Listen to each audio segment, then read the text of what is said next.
Domácí násilí je častým, byť stále za zdmi domácností utajovaným činem, který postihuje každou třetí ženu v České republice. Co zvyšuje pravděpodobnost, že byste se právě vy mohla stát obětí domácího násilí? Rizikovými faktory jsou nízké sebevědomí žen, tendence podřizovat se potřebám partnera a nechávat sebou manipulovat. Domácí násilí může mít více forem. Tou měkčí je rovina psychologická, většinou verbální. Agresor svou partnerku uráží a omezuje ve svobodném uspokojování potřeb.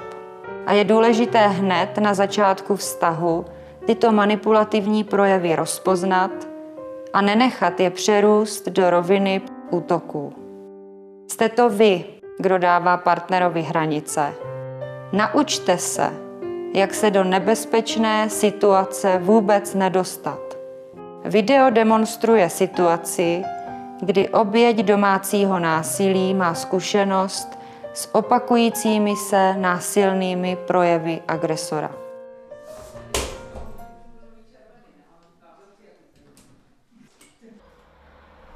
Vypr mě to. Davide, nezlob se, já jsem tma vyprala. Ale mě nezajímá, co si prala včera, já to potřebuji vyprát. Davide, to nejde, já jsem... Já jdu večer s chlapama do hospody, já to chci mít vyprané. Davide, to nemůžu stihnout.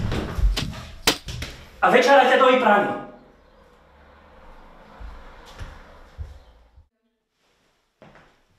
No to se mi snad zdá toto.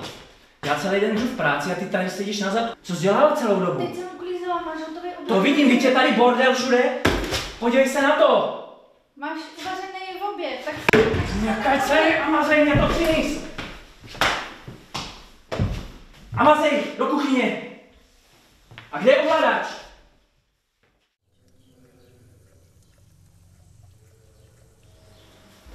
Co vaříš? Co bude k obědu? Řízek s bramborem. Co to je? Ty jsi tady někoho měla, nebo co? Ne, to je moje kafe. A toto jsou řízky? To je nějaká šlichta. Kdo to má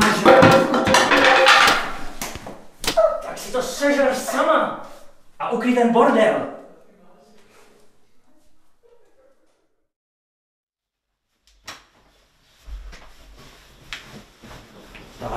Au, co děláš? Dávej, já to chci. Toho já nechci, já nemám náladu, prosím. Au, prosím, nech.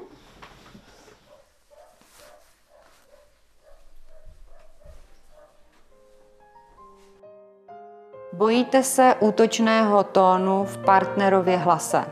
Je na vás vidět strach. Paralyzuje vás a jste pasivní.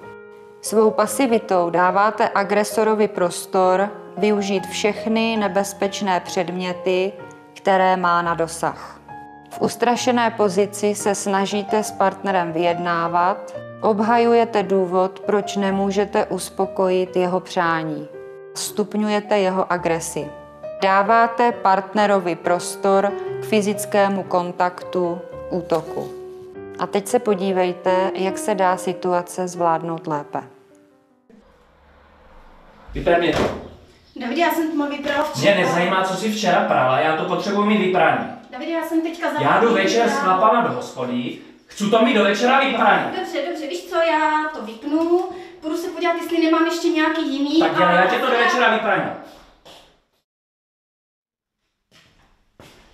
To se mi snad zdá. Já celý den jdu v práci, ty tady sedíš na zadku, co jsi dělala celou dobu? Teď jsem uklízela, máš hotový oběd, já ti ho jenom ohřeju. Chvilku tady počkej. Tak mazej.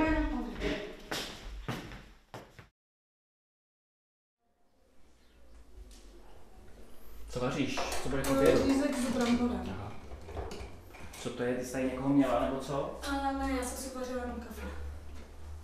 A to je řízek? Vy to smrdí. To máš Tak já ti podám něco, ty máš přece rád. Tak ale by už to bylo.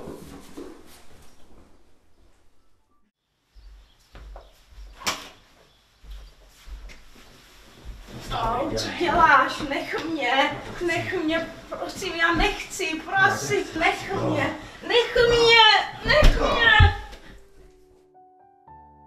Všimli jste si, že žena nestupňovala napětí, dívala se přímo do očí muži Snažila se situaci uklidnit, uklízí ostré předměty nebo jiné předměty, kterými by mohlo být ublíženo. Okamžitě se snaží udělat prostor od agresora, ale nemělo by to být tak viditelné, kdyby to zase toho agresora zčílilo.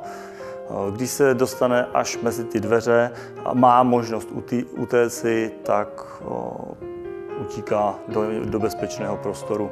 Může například k sousedům nebo jiný bezpečný prostor.